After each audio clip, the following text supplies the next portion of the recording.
अच्छी जिम्मेवारी मिलने के बाद आज तीसरा दिन है और पहली बार आपके बीच में सभी पत्रकार साथियों से रूबरू मैं हो रहा हूं और भारतीय जनता पार्टी का ये कार्यालय और इसमें उपस्थित हमारे जिला के अध्यक्ष भाई योगेंद्र राणा जी और हमारे लोकप्रिय विधायक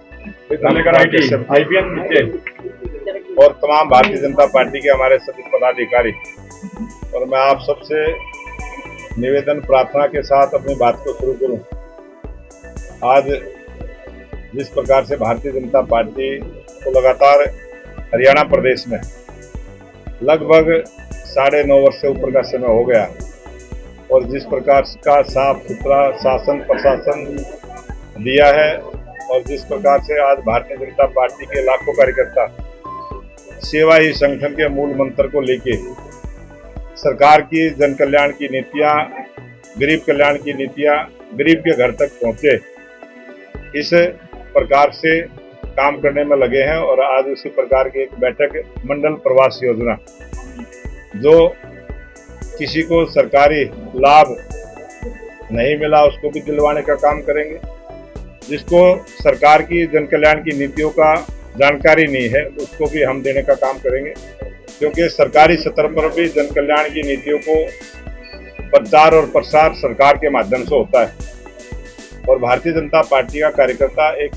सेवक की तरह समाज की सेवा का भाव लेके हम घर घर जाएंगे, हर वोटर तक जाएंगे और भारतीय जनता पार्टी की नीति को, भारतीय जनता पार्टी के विचार को और सरकार की जन कल्याणकारी नीतियों का हम लाभ गरीब आदमी को मिले, इस प्रयास में लगेंगे। और आप सबको पता है कि बहुत जल्दी हरियाणा प्रदेश में विधानसभा के चुनाव, हरियाणा प्रदेश में तीसरी बार भारतीय जनता पार्टी की स्पष्ट बहुमत की सरकार बने और मैं जनता से निवेदन करूंगा कि जिस प्रकार से पीछे हमने 4.5 वर्ष तक गठबंधन के साथ सरकार चलाने का जो हमारा अनुभव रहा है, हम इस प्रयास में लगेंगे हरियाणा प्रदेश की जनता स्पष्ट बहुमत की सरकार नायब सिंह सैनी जी के नेतृत्व में बना के हरियाणा प्रदेश में तीसरी बार भारतीय जनता पार्टी की सरकार को आशीर्वाद दे, इसी काम में हम लगे।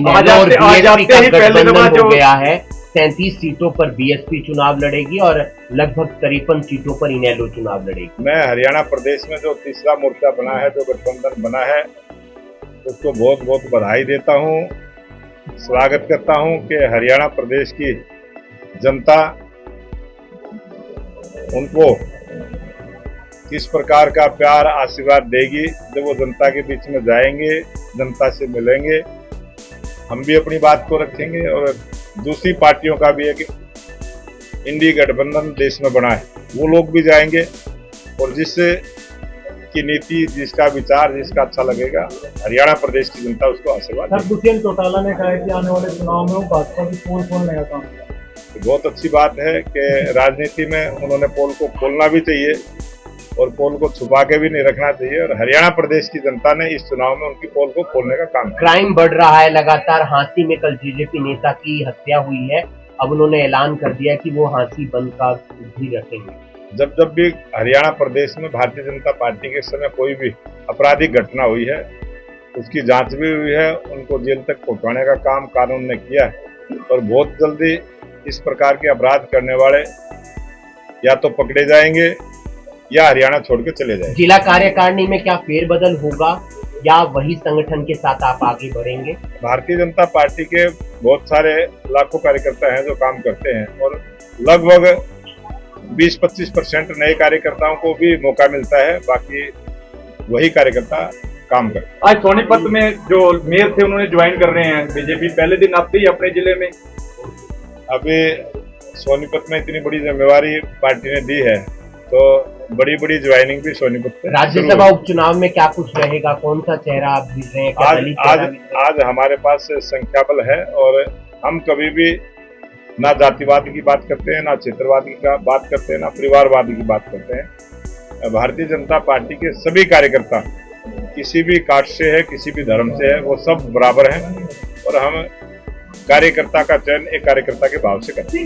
पिछली बार चुनाव लड़ेंगे जी फिर से अपनी ही विधानसभा का चुनाव है। भारतीय जनता पार्टी में किसी को भी कुछ पता नहीं होता किसको कहां से चुनाव लड़ना है। राव जो इंदर संगठन तय करेगा वहीं से हम चुनाव लड़ेंगे। राव इंद्रजीत ही नाराज चल रहे हैं, वही कई कह रहे हैं नीट का जब पेपर कैंसिल ना होगा तो छात्रों के साथ कहीं ना कहीं बेईमानी होगी। छात्रों के साथ किसी भी प्रकार की ना कोई बेईमानी होगी और छात्रों के भविष्य को ध्यान में रख के सरकार उनका जो भी हर संभव उनके हित में होगा उसका प्रयास। सर जेजेपी और भूपेंद्र का मुद्दा आपस में बयानबाजी कर रहे हैं राज्यसभा सीट को लेकर। वो कह रहे हैं आप उम्मीदवार उतार दो, वो कह रहे हैं दिग्विजय चौटाला को उतार दो। इस बात में कोई दम है नहीं, संख्या बल उनके पास है नहीं।